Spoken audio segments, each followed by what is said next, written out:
Hello అండి. Very good morning.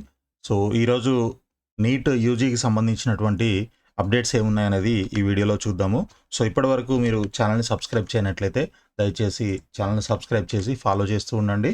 రెగ్యులర్‌గా updates అన్నీ వస్తూ ఉంటాయి.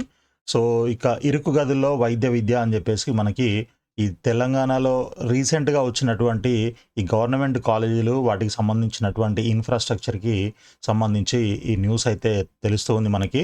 సో, ఇక్కడ చూడండి ఫోటోస్‌తో సహా ఇక్కడ వేయడం జరిగింది. మహబూబాబాద్ జిల్లా కేంద్రంలో వైద్య కళాశాల 120 కోట్లతోని కన్‌స్ట్రక్షన్ స్టార్ట్ చేశారు. So, almost 80% complete అయిందనంట.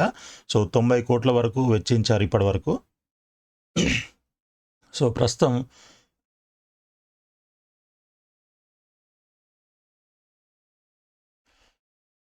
ఇక భద్రాద్రి కొత్తగూడెం జిల్లా వైద్య కాలేజీ సారీ అండి. సో, కొత్తగూడెం జిల్లా మెడికల్ కాలేజ్‌కి సంబంధించి చూసుకుంటే అది 2024లోనే కంప్లీట్ అవ్వాల్సింది. అయితే 130 కోట్ల అంచనాతో ఇది స్టార్ట్ చేయడం జరిగిందనమాట. సో, అది ఇప్పటివరకు అంటే లేట్ అవ్వడం వల్ల 173 కోట్ల వరకు ఖర్చవుతుందని తెలిసింది. ప్రస్తుతం ఒక 450 మంది విద్యార్థులు ఉన్నారు దీంట్లో.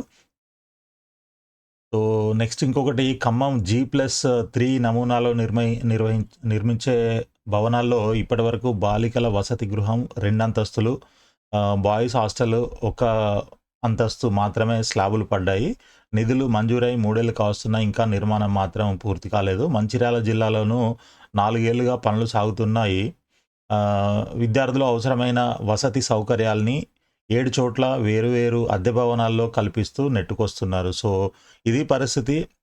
మీరు ఆప్షన్స్ పెట్టుకునేటప్పుడు ఇలాంటి కాలేజీలు ఏవైతే ఉన్నాయో వాటికి సంబంధించిన ఇన్ఫర్మేషన్ తెలుసుకొని మీరు ఆప్షన్స్ పెట్టుకోండి. వీటిని పెట్టొద్దని కాదు, లాస్ట్‌లో పెట్టండి. ఆ ప్రయారిటీ మీరు లిస్ట్ ఏదైతే తయారు చేసుకుంటారో దాంట్లో ఇలాంటివి లాస్ట్‌లో ఉండేలాగా చూసుకోండి. అసలు పెట్టొద్దని కాదు. ఒకవేళ మీకు ఖచ్చితంగా మంచి టాప్ కాలేజీల్లో వచ్చేటటువంటి ర్యాంకు వచ్చినట్లయితే ఇలాంటివి కొన్ని ఇగ్నోర్ చేస్తుంటారు కొంతమంది. బట్ నా సలహా ఏంటి అనంటే ఉన్న మెడికల్ కాలేజీలు అన్నీ కూడా మీరు ప్రయారిటైజ్ చేసి పెట్టుకోండి. ఓకే, ఏ ఒక్కటి కూడా వదలొద్దు. ఎందుకనంటే ఎంబీబీఎస్ చెయ్యాలి అని మీరు ఖచ్చితంగా అనుకుంటే అన్ని కాలేజీలని ఆప్షన్స్లో పెట్టడం మంచిది. కాకపోతే టాప్ కాలేజీలన్నీ పైన పెట్టుకోండి. ఇలాంటి కాలేజీలని లాస్ట్లో పెట్టుకోమని నా సలహా. సో, ఇక ఈ లోకల్ నాన్ లోకల్కి సంబంధించినటువంటి ఈ పోరాటం ఏదైతే ఉందో అది ఇంకా కొనసాగుతూనే ఉంది. సో, మెడికల్ అడ్మిషన్‌లలో స్థానికత లొల్లి అంటూ మనకి మరో న్యూస్ పేపర్‌లో న్యూస్ అయితే వచ్చింది. మెడికల్ సీట్ల అడ్మిషన్‌లో స్థానికత కోసం తీసుకొచ్చిన జీవో 33ను అమలు చేయకపోవడంతో తెలంగాణ విద్యార్థులకు అన్యాయం జరుగుతుందని తల్లిదండ్రులు ఆందోళనకు దిగారు. విదేశాలు, ఇతర రాష్ట్రాల్లో చదివిన విద్యార్థులకు తెలంగాణలో మెడికల్ సీట్లు ఇవ్వడంపై మండిపడుతున్నారు.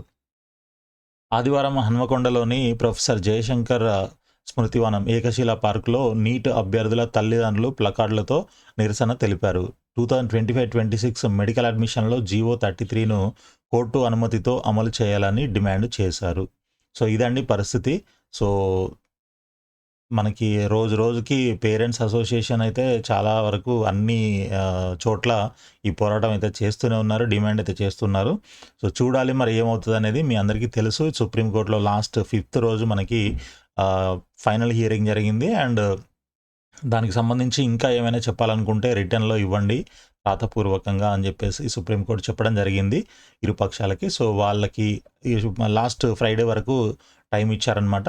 దాని తర్వాత వాళ్ళు వచ్చినటువంటి అభ్యర్థనలు ఏమైనా ఉంటే వాటన్నిటిని పరిగణలోకి తీసుకొని మేబీ ఈరోజు కానీ రేపు కానీ ఏదో ఒక డెసిషన్ అయితే ఫైనల్గా ఇచ్చే అవకాశం కనిపిస్తుంది. దాని తర్వాత మనకి ఈ మెడికల్ కౌన్సిలింగ్కి సంబంధించిన డేట్లు ముందుగా మెరిట్ లిస్ట్ రిలీజ్ అవుతుంది. లోకల్ నాన్ లోకల్ అనేది ఫైనల్ చేసి దాని తర్వాత వెబ్ ఆప్షన్స్ పెట్టుకోవడానికి మనకి డేట్స్ కూడా అనౌన్స్ చేస్తుంది KNR UHS. సో, ఇది వీడియో మనకి ఈరోజు ఉన్నటువంటి అప్డేట్స్. సో, ఇప్పటివరకు మీరు ఛానల్ని సబ్స్క్రైబ్ చేయనట్లయితే దయచేసి సబ్స్క్రైబ్ చేసి ఫాలో చేస్తూ ఉండండి. అదేవిధంగా వీడియోని లైక్ చేసి మీ ఫ్రెండ్స్ కూడా షేర్ చేయండి. ఆల్ ది బెస్ట్ అండి. Thank you so much for watching the video.